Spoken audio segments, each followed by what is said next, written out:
क्यों नहीं दे सकते यहाँ से? अरे धक्का दे रहे हैं आप, धक्का दे रहे हैं आप, धक्का दे रहे हैं हमें, आप धक्का दे रहे हैं। ये तानाशाही है, आप देख सकते हैं साथियों, ये धक्का दे रहे हैं, ये जवाब देने के लायक नहीं है। ये अखिलेश यादव की रैली को फ्लॉप करवाना चाहते हैं, ये धक्का दे रहा, पूरा प्रशासन लगा हुआ है। देखिए, न केवल वोटर लिस्ट में गड़बड़ी कर रहे हैं, ऊपर से लेकर नीचे तक अधिकारियों की सेटिंग कर रहे हैं।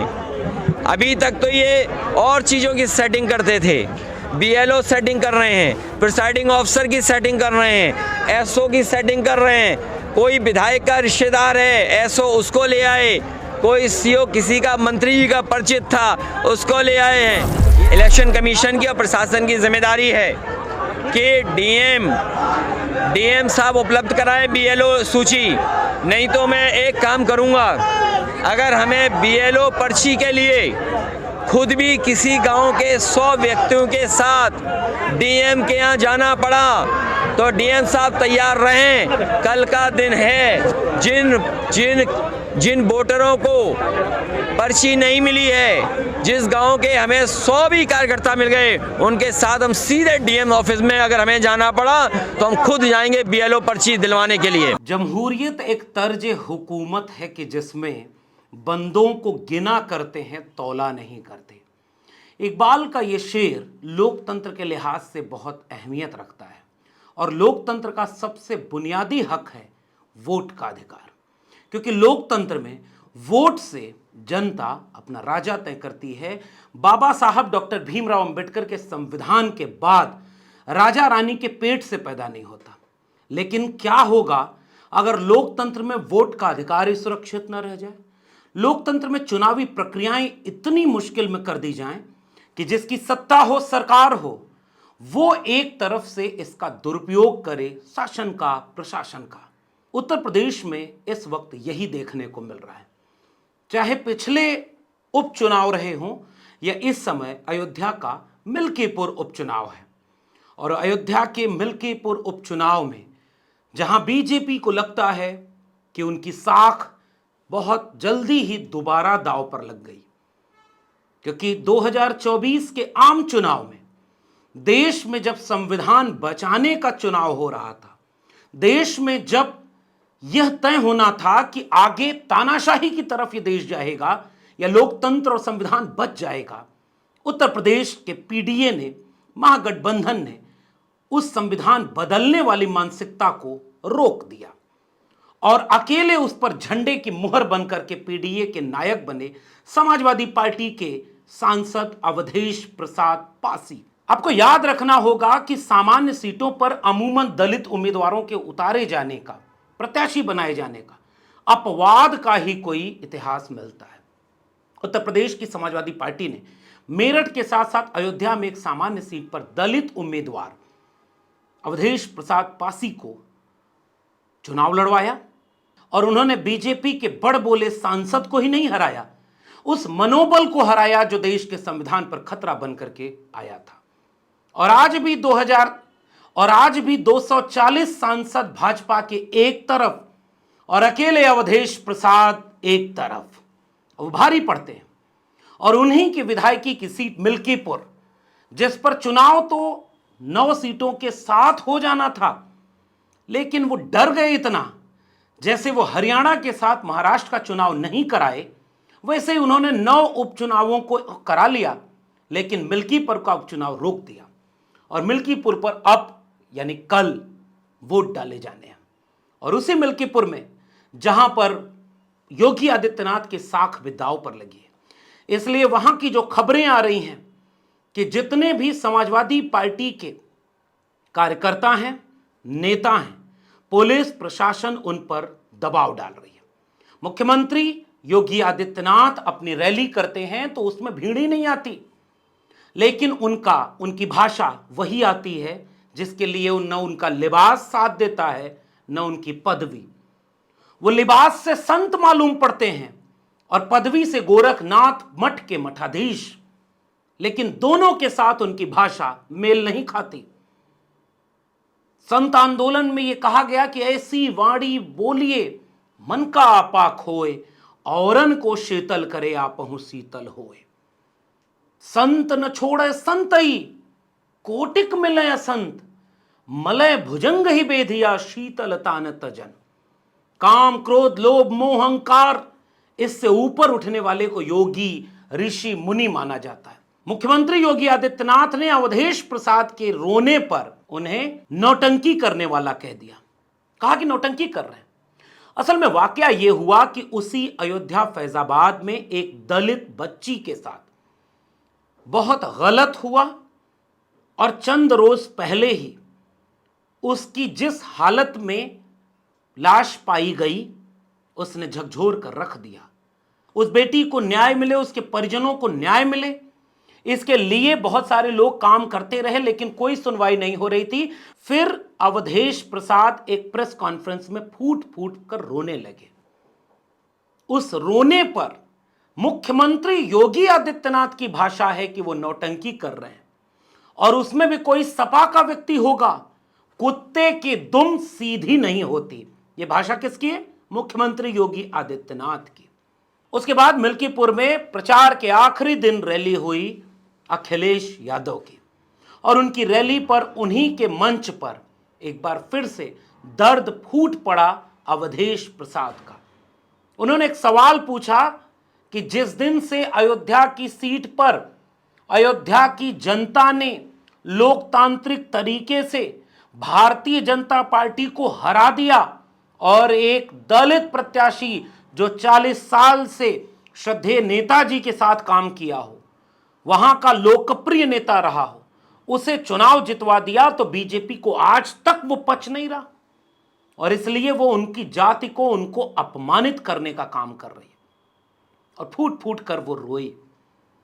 जिसको बाद में अपने संबोधन में अखिलेश यादव ने कहा कि जिसका परिवार होता है वही किसी दूसरे परिवार के दर्द को महसूस कर पाता है, और इसलिए उनके आंसू बहुत वाजिब हैं, क्योंकि वो एक संवेदनशील व्यक्ति हैं। वो एक बहुत संवेदना के साथ महसूस करते हैं कि न्याय मिलना चाहिए। ऐसे में जो कुछ भी सामने था उस पर मिल्कीपुर में भारतीय जनता पार्टी बुरी तरह से घिर चुकी है। भारतीय जनता पार्टी घिर चुकी है कि वह मिल्कीपुर में अब प्रशासन का साथ ले रही है। अयोध्या जिले की एक विधानसभा मिल्कीपुर, उस विधानसभा के लोग एक जमाने में कॉमरेड मित्रसेन यादव के संघर्षों के साक्षी रहे हों। सामंती जातिवादी और तानाशाही मानसिकता वाले लोगों के सामने चुनौती बनकर के जनता की आवाज बनने वाले मित्रसेन यादव और उनके परिवार के लोग आज समाजवादी पार्टी के साथ हैं। अवधेश प्रसाद मजबूती से अपना चुनाव लड़ रहे हैं, और अखिलेश यादव की रैली के हुजूम ने बता दिया कि जनता किसके साथ है। और इसके बाद पुलिस प्रशासन, कभी प्रधान को भड़काना, कभी किसी कोटेदार को डराना, कभी कार्यकर्ताओं को पकड़ लेना, उठा ले जाना, ये ठीक वही प्रक्रिया अपनाई जा रही है जिससे लोकतंत्र का गला घोंटा जा सके। लेकिन अब चुनाव यहां खड़ा हो गया है कि मुसलमानों के सामने बंदूक तान करके खड़े हो जाने वाली योगी आदित्यनाथ के पुलिस प्रशासन क्या मिल्कीपुर में भी वही दोहराने वाला है?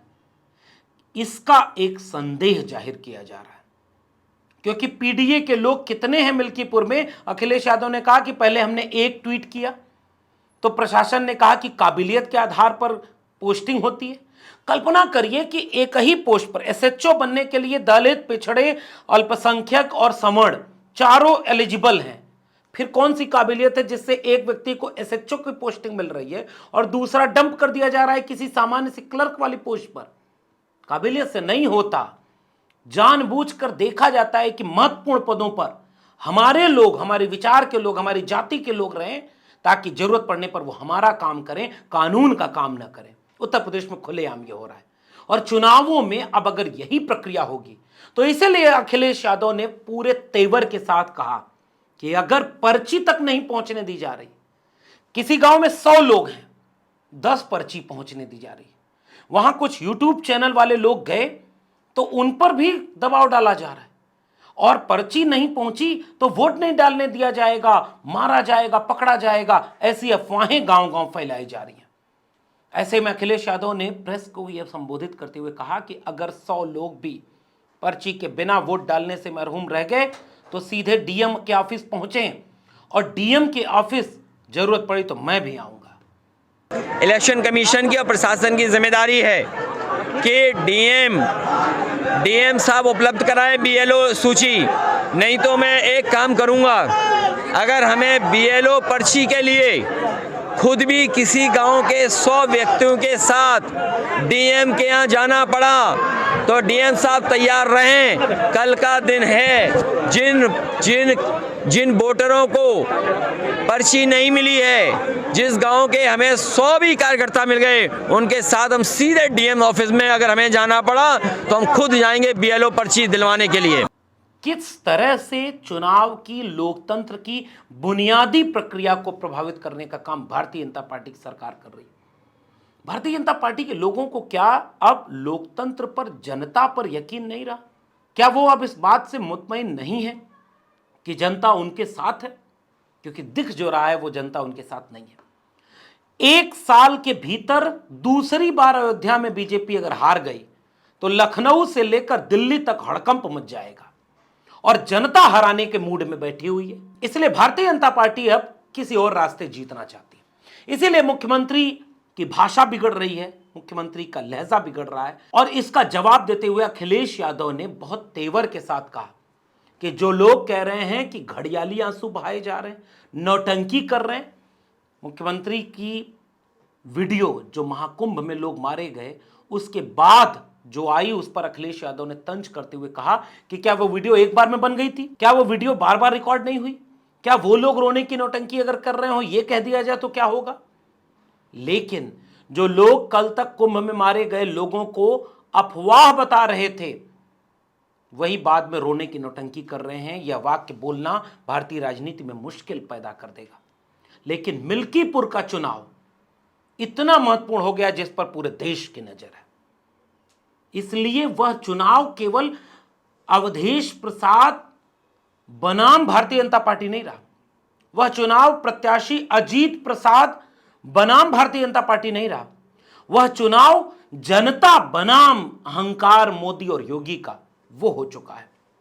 ऐसे में मिल्कीपुर में क्या होने वाला है ये कल पता चलेगा और लोग वहां पर ये कह रहे हैं कि अगर वोट डालने ही नहीं दिया जाएगा तो वोट के अधिकार का होगा क्या। इसलिए कल मिल्कीपुर में जो कुछ होने वाला है इस पर सबकी नजर रहेगी। लोकतंत्र में वोट का अधिकार किसी भी रूप में किसी वोटर का छीन लिया जाए तो वो लोकतंत्र बहुत दिनों तक जिंदा नहीं रहेगा। वो लोकतंत्र तानाशाही की दिशा में चला जाएगा और फिर संविधान को भीतर से कमजोर कर दिया जाएगा। समाजवादी पीडीए संविधान बचाने के दावे के साथ जनता के बीच में है और भाजपा पुलिस प्रशासन के दुरुपयोग और मीडिया के प्रोपोगेंडा के साथ चुनाव के बीच में है। आपका इन दोनों विषयों पर क्या मानना है नीचे कमेंट बॉक्स में अपनी टिप्पणी जरूर कीजिएगा। अगर आपको ये वीडियो पसंद आ रही हो तो इसे शेयर करें, लाइक करें और चैनल को सब्सक्राइब करना मत भूलिएगा ताकि अगला विश्लेषण भी आपको साथ मिलता चले। अगर आप इस वीडियो को फेसबुक और ट्विटर पर देख रहे हैं तो फॉलो करना मत भूलिएगा। फिर मिलेंगे किसी और टिप्पणी के साथ, तब तक के लिए बहुत बहुत धन्यवाद।